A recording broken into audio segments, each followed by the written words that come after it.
Welcome to a very special deep dive, tailored specifically for all of you tuning in from the Talkin' English channel. Today, we are building the ultimate conversational guide for beginners who want to learn English fast.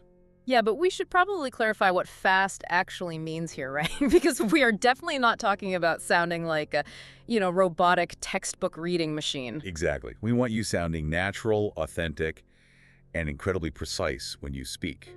Because, well, there's nothing more frustrating than having these complex, nuanced thoughts in your native language, but the moment you try to express them in English, Your vocabulary just shrinks. Yeah, I hear this all the time. You end up making your English smaller than the actual ideas in your mind. oh man, it's such a common struggle. Yeah. It's like you're a highly intelligent adult, but you feel forced to speak like a 5-year-old. So today's mission is to bridge that gap completely. We're going to give you the exact tools to describe the people in your life with pinpoint accuracy. And to actually do that, we have to address a massive trap that almost every single English learner falls into. It is a word you probably use every single day. We are talking about the word nice. We're going to show you why nice is actually a vocabulary graveyard and how eliminating it will instantly upgrade your fluency. It's true, it really is the ultimate crutch. But once you pull that crutch away, you are forced to figure out what you are actually trying to say about a person's behavior. Think about it like this. Imagine you go out for an incredible, once-in-a-lifetime meal. I'm talking a full 10-course Michelin star experience. The chef comes out, there's dry ice on the table, there are flavor profiles you've never even heard of. Oh, wow. Sounds expensive. Right. And the next day, a friend asks you, hey, how was the meal? And you just shrug and say, it was food. Which is, it completely flattens the reality of the experience. It is technically true, but it tells the listener absolutely nothing. That is exactly what you are doing to human beings when you describe them as nice. You are looking at a complex person with a rich personality, and you are reducing them to food. I love that analogy. It's just so dismissive of who they actually are. Exactly. This is why we need to institute a temporary total ban on the word nice. We have to confiscate it from your English vocabulary until it learns to stop doing all the heavy lifting. You just cannot use it anymore. Right, but escaping this vocabulary graveyard isn't just about, memorizing a list of bigger words. It actually requires unlearning the stereotypes attached to the basic words we already lean on. Like what? Give me an example. Well, for example, look at how the internet has completely twisted the concepts of introversion and extroversion. Oh, we see this constantly on social media. The cultural narrative right now is that an introvert is essentially a hermit. Right, It's exactly. like someone wrapped in a thick blanket drinking tea who is terrified of the outside world and just refuses to leave their house. Yeah, and an extrovert is supposedly a hyperactive party animal who literally lives at the nightclub and just never stops shouting. Yeah, those are just wild caricatures. When you actually look at the psychology behind these terms, it has absolutely nothing to do with how much you like people or how loud you are. It's fundamentally a question of energy management. Right. Where do you draw your energy from? Exactly. An introvert might actually be the most charismatic person at a dinner party.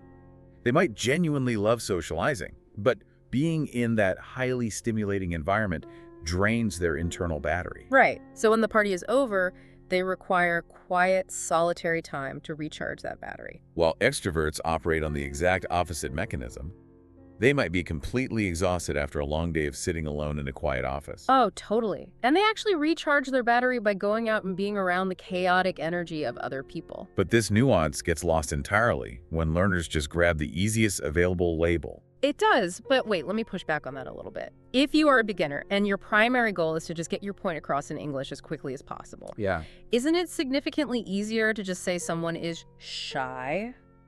Why explain the complicated mechanics of a social energy battery when shy gets the job done in just 3 letters? Well, it is tempting to take that shortcut, but taking it creates a long-term problem for your fluency. How so? Because equating introversion with shyness builds a false stereotype in your mind that you might carry for years. Shyness is a fear response, It is an anxiety about social judgment. Ah, right.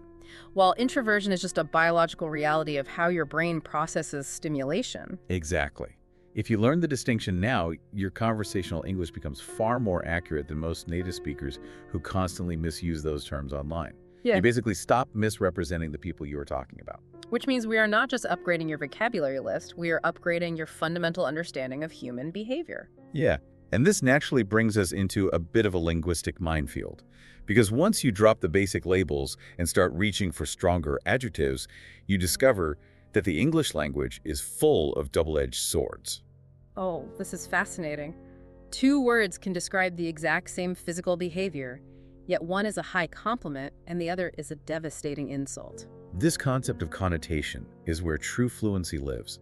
It is all about the subtle emotional spin you put on a word. A slight miscalculation here can completely change the tone of a conversation. So let's break down some of these crucial adjective pairs to see how this works in practice. First up, we have confident versus cocky. Oh, this is a big one. If you were describing a colleague, the line between these two is massive. Right, because confidence is rooted in internal security. It is the feeling that you belong in a room and you don't need to prove it to anyone. You are comfortable with your own abilities. But cockiness is a completely different internal state, even if it looks similar from the outside. Exactly. Cockiness is driven by a need for comparative superiority.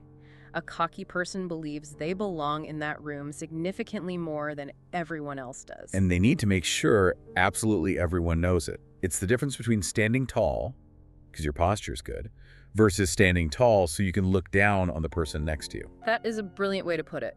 And that brings up another pair that is incredibly vital, especially if you are navigating a corporate environment in English, assertive versus bossy. Assertiveness is the ability to be direct and firm about your needs or boundaries while maintaining total respect for the people around you. You communicate clearly without needing to dominate. Whereas bossiness is purely about control. A bossy person dictates orders and completely disregards the autonomy of others. And we have to point out, there is also a heavily documented gender bias in how these two words are applied in the real world. Oh, absolutely. A man who takes charge of a meeting and speaks firmly is very frequently praised as being assertive. He's viewed as a natural leader. But a woman exhibiting the exact same behavior, using the exact same tone of voice, is disproportionately labeled as bossy. Having both of these words in your toolkit is essential because it gives you the power to choose your descriptions fairly and to recognize when language is being used to unfairly diminish someone. It forces you to ask yourself, am I critiquing this person's actual behavior, or am I just reacting to my own biases? Right. Another perfect example of this double-edged sword is determined versus stubborn. Think about the mechanics of this one. Both words describe someone who refuses to get up. But determined implies a nobility of purpose. You have a clear goal, you face obstacles, and you push through them logically. Yeah, while stubborn removes the logic entirely. A stubborn person refuses to change their mind or alter their course, even when presented with overwhelming evidence that they are wrong. They are holding their ground just for the sake of holding it. You will often see this play out in families. Like a teenager might view themselves as fiercely determined to pursue a specific career path. Like wanting to be a professional influencer or something. Right. While their parents view them as entirely stubborn for ignoring practical advice. The behavior is identical, but the perspective dictates the adjective. Speaking of families, that leads perfectly into my absolute favorite pair. Frugal versus cheap. The difference here is essentially strategy versus obsession. Being frugal means you are highly strategic with your finances. Exactly. You don't waste money on things that don't matter to you, so you can spend it on things that do. Yeah. But being cheap, that is a total lack of situational awareness. Cheapness prioritizes saving a tiny amount of money over the comfort and experience of everyone around you. Oh, exactly. Being cheap is my uncle at a group dinner, pulling out a calculator to make sure everyone divides the restaurant bill down to the final tiny coin. Oh no, not the calculator. Yes, and refusing to pay for the appetizer he only ate one bite of, it makes everyone at the table completely miserable. On the flip side, being frugal, or even taking it a step further to the word shrewd, is my grandmother. She is an absolute legend. Okay, tell me about your grandmother. She will walk into a store, find an item that is already on a massive clearance sale, and somehow smoothly negotiate another 20% off the price. That is incredible. Right. She doesn't make anyone uncomfortable, she just navigates the system brilliantly. But notice how, even with these highly specific adjectives, there is still a limitation. Adjectives describe traits, but human personality is often more of an atmospheric vibe. Yeah, that's true. If you truly want to sound natural and fluent, you have to move beyond single words and start painting a picture. This is why native speakers rely so heavily on idioms. Idioms capture a complex behavioral pattern in a single visual image. Let's look at how we can use visual phrases to replace boring, basic sentences. Take the phrase, wearing her heart on her sleeve. Think about the physical mechanics of that imagery. Your heart represents your deep internal emotions. Normally, that is hidden away inside your chest. But if you take that heart and stitch it onto the outside sleeve of your shirt, it is visible to absolutely everyone who walks by. Exactly. It means the person is entirely incapable of hiding what they feel. You never have to guess with them. If they are annoyed, their face shows it immediately. If they are thrilled, they are vibrating with joy, they are totally transparent. Another highly visual one is calling someone a tough cookie. I love the mechanics of this phrase because a cookie is fundamentally something sweet and pleasant.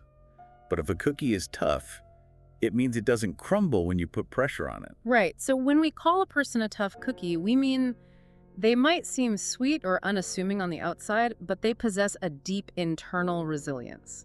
They do not shatter when life gets difficult, and they certainly don't let other people push them around. Then you have phrases that capture a sense of chaotic affection, like calling someone a bit of a handful. This one is brilliant because the context is almost always positive, even though it describes difficult behavior. If you have your hands completely full of items, you can't manage anything else. You are totally overwhelmed. So when we call a person a handful, we mean their energy is overwhelming. But it's always said with a warm smile. Yeah, you use this to describe an incredibly energetic toddler who is running around breaking things, or like a golden retriever puppy. They are exhausting to manage, but you love them entirely. Contrast that high-energy chaos with the concept of an old soul. An old soul is fascinating because it's a contradiction in time. This is the 20-year-old university student who possesses the quiet, grounded wisdom of someone in their 80s. While their peers are out at crowded nightclubs, the old soul prefers sitting in a quiet room with a worn-out paperback book. Yeah, jazz playing in the background, having a deep conversation about philosophy. They feel like they have lived multiple lifetimes already. And sitting on the exact opposite end of the spectrum from the old soul is the free spirit. The free spirit. Oh, let me tell you, I feel a deep simmering resentment toward the free spirits of the world. And I know you know exactly who I'm talking about. Wait, really? Why the resentment? Because these are the people who are violently allergic to routines, schedules, or basic planning. They are completely spontaneous. Oh, I see. They are the friend who wakes up on a Tuesday, decides they want to see the ocean, and books an international flight despite having exactly $11 in their checking account. Yes. And the most infuriating part is that the universe somehow always protects them. It always works out for them. They arrive in a foreign country with no money and no hotel, and within an hour, they bump into someone who offers them a free place to stay. Exactly. Everything always magically works out for the free spirit, while the rest of us, meticulous planners, just watch in sheer disbelief. It is a maddening personality type, but the phrase free spirit captures that chaotic magic perfectly. But, knowing the imagery and the vibe of an idiom isn't enough if you fumble the delivery when you actually try to speak. Right. To really sound authentic, we have to look at the exact mechanics of execution. This is where we need to take a word tour and focus heavily on precision and context traps. Let's start this tour with the word witty. A lot of learners assume witty is just a synonym for funny, but using them interchangeably is a major trap. Funny is a highly versatile, basic word. But because it is basic, it has multiple conflicting meanings. I mean, if someone falls down the stairs, that can be funny. But funny can also mean strange or suspicious. If you say, "My boss gave me a funny look," you're not saying your boss made you laugh. You are saying your boss looked at you with suspicion or confusion. Witty, on the other hand, is a surgical instrument. It specifically describes quick, highly intelligent verbal humor. A witty person isn't usually the loudest person in the room, right? They don't do physical comedy. Right, they are the person who sits quietly, observes the conversation, and then delivers one single incredibly clever sentence that absolutely destroys the room with laughter. It requires sharp intellect. Another word requiring precision on our tour is meticulous. We talked earlier about planners, but meticulous goes beyond just having a calendar. Meticulous is extreme, hyper-focused attention to detail. It is the person who drafts an important email, reads it 3 times to check for typos, hits send, and then immediately opens their sent folder just to read it a 4th time to ensure it looks perfect. I feel attacked right now. But yeah, the connotation is usually positive. It means you produce flawless work. But it can tip into being controlling if you force that standard on everyone else. Let's look at a deeply powerful word now, resilient. This connects back to our tough cookie idiom, but it carries much more weight. Resilience is the mechanical process of finding a way to move forward after a traumatic or highly difficult experience. It doesn't mean you are immune to pain. Right. It doesn't mean you don't feel the crushing disappointment of a failure. Exactly. It means that after you process that pain, you find the internal mechanism to stand back up, you adapt. And for our final stop on the word tour, we need to draw a very strict line between two negative traits, tactless versus insufferable. Oh, okay. Let me ask you this. Where is the line there? Because the mechanics of tactlessness are all about a failure of delivery, right? Yeah, being tactless means you speak the blunt truth without running it through a filter of empathy first. You completely fail to consider how your words might embarrass or hurt the person listening. Right. So if your friend gets a terrible haircut and you immediately say, wow, your hair looks awful, that is tactless. The message might be factually honest, but the delivery is careless and causes unnecessary pain. Exactly. But being tactless is usually just a momentary lapse in judgment. Being insufferable is an entirely different level of misery. How so? Insufferable means someone is so persistently annoying, arrogant, or difficult that their presence is actually painful to endure. Ah, okay. The ultimate example of an insufferable person is the guy at the dinner party who tells a long, complicated joke. Nobody laughs because the joke just isn't funny. Right, and instead of accepting defeat, he assumes everyone else is just too unintelligent to understand it. Yes. So he proceeds to systematically explain the mechanics of the joke to the silent, miserable room. Which, ironically, is exactly why they didn't laugh in the first place, because they knew he was the type of person who would explain it. Ouch. That is deeply insufferable. So we have explored the advanced adjectives, the visual idioms, and the precise mechanics of the vocabulary. But having a bucket full of shiny new words doesn't make you fluent. The final transition to sounding like a native speaker is putting these pieces together into natural, flowing sentences. This brings us to the Say It Better segment. We are going to take the basic, clunky statements that beginners rely on, and we're going to upgrade the architecture of those sentences so your actual personality can shine through. I love this. Upgrade number 1, the absolute most basic sentence possible. She is very nice. We have already banned this. Instead of leaving her in the vocabulary graveyard, upgrade the sentence by explaining how she impacts the environment. Say, she's warm, thoughtful, and incredibly easy to talk to. Think about the difference there. You haven't just labeled her. You have given the listener a vivid sense of what it actually feels like to sit across from her with a cup of coffee. Upgrade number 2. A beginner describing their social preferences might say, I don't like parties. The problem with I don't like parties is that it makes you sound inherently negative or even hostile. We can upgrade this by applying our knowledge of introversion mechanics. So say something like, I'm more of a small gatherings person, or I really enjoy meeting people, but I recharge my batteries by spending time alone. That is such a powerful shift. You are explaining your boundaries without sounding like you dislike humanity. It is precise and self-aware. Let's do one more upgrade, the basic sentence. He plans everything. He plans everything is completely ambiguous. We don't know if you are praising his organization or complaining about his rigidity. We need to split the difference using our word tour vocabulary. So upgrade it to, he is highly meticulous, but he can be a little controlling when plans change. Perfect. You have just gracefully separated the positive skill from the negative byproduct. This process of organizing your thoughts is so critical that there are actually specialized tools designed specifically for it. Like the English Leap Answer Builder, right? The source mentioned this. It's a structured framework that provides you with the linguistic formulas to answer dozens of everyday questions. Yeah, exactly. So when a native speaker asks you, what are your plans for the weekend? You don't just freeze and say nothing. You have the architectural blueprint to build a confident, multi-layered response. Having that architecture in place is what allows you to relax. And when you relax, your true self emerges. This connects to a beautiful phrase we use in English, coming out of your shell. Right. Think of a turtle hiding inside its hard shell because it feels threatened by the outside world.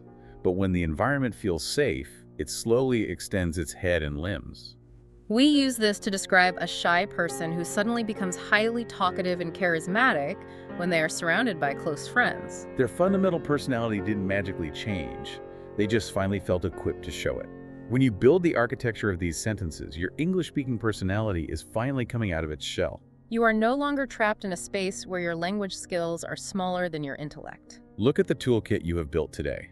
You have completely escaped the trap of basic words like nice. You understand the deep mechanics of social energy and introversion.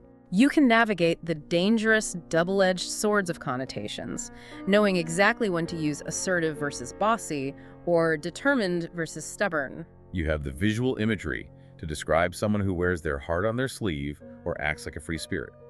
And most importantly, you know how to build those concepts into fluent, flowing sentences. For everyone listening on the Talkin' English channel, the work doesn't stop here. The key is application. Take these formulas, take these precise adjectives, and start mentally applying them to the coworkers, friends, and family members in your actual life. But before we let you go, we want to leave you with a lingering, provocative question to mull over.